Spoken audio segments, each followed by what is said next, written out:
Hi, I'm David Barton of Wall Builders. We're an organization that presents America's forgotten history and heroes with an emphasis on our moral, religious, and constitutional foundations.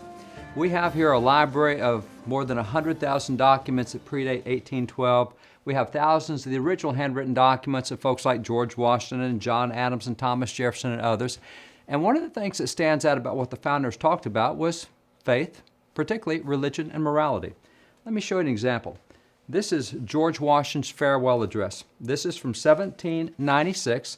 And I want you to hear what George Washington reminded the nation after his 8 years as president. He's leaving, reminding America why it is that we've been successful. And this is what he says: of all the dispositions and habits which lead to political prosperity, religion and morality are indispensable supports. In vain would that man claim the tribute of patriotism who should labor to subvert these great pillars of human happiness, these firmest props of the duties of men and citizens. The mere politician, equally with the pious man, ought to respect and cherish them.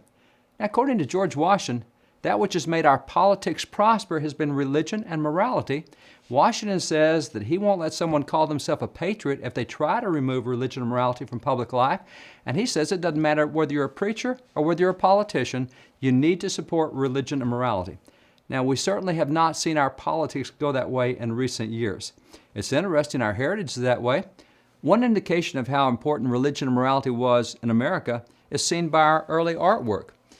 We have here lithographs that literally hung in schools and in government buildings.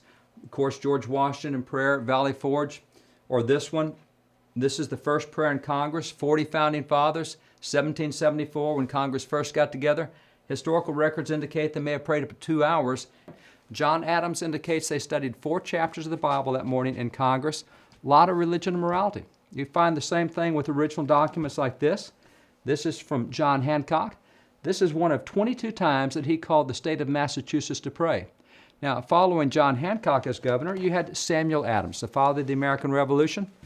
This is him calling Massachusetts to prayer, called a state to prayer. You have this of George Washington.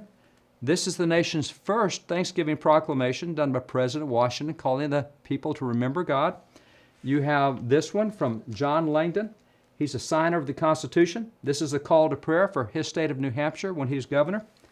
You have this one from Oliver Wolcott. He's calling his state to prayer. He's a signer of the Declaration of Independence. You have this one from Samuel Huntington. He's calling his state to prayer. He also is a signer of the Declaration, and I can keep going. The Founding Fathers very strongly supported religion and morality in public life. As a matter of fact, by 1815, you will find that there had been 1,400 government-issued calls to prayer across America. So they strongly supported this. Well, significantly today, there are still a lot of people, millions and millions in America, who still strongly support religion and morality. Now, particularly, they can be in several groups. You can have born-again Christians, you can have evangelicals, you can have Christians in general, you got Protestants, you got Catholics.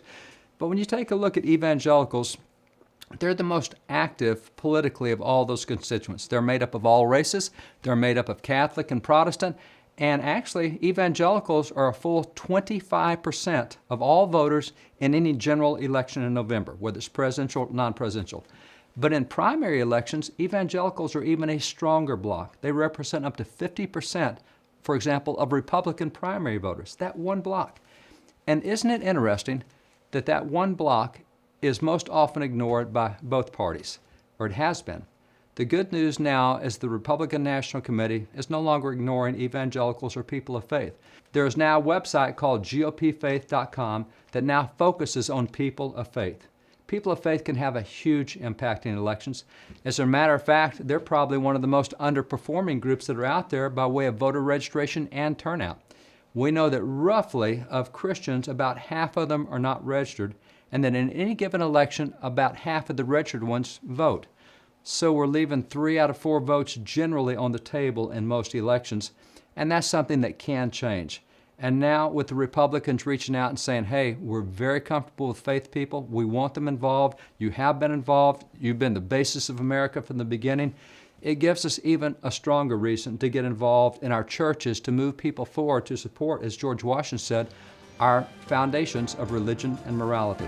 So if you want to see voting tools, if you want to see how to get people in your church registered to vote, If you want to see what can be done to help increase voter turnout in the faith community to get the right standards back in America, you can go to gopfaith.com.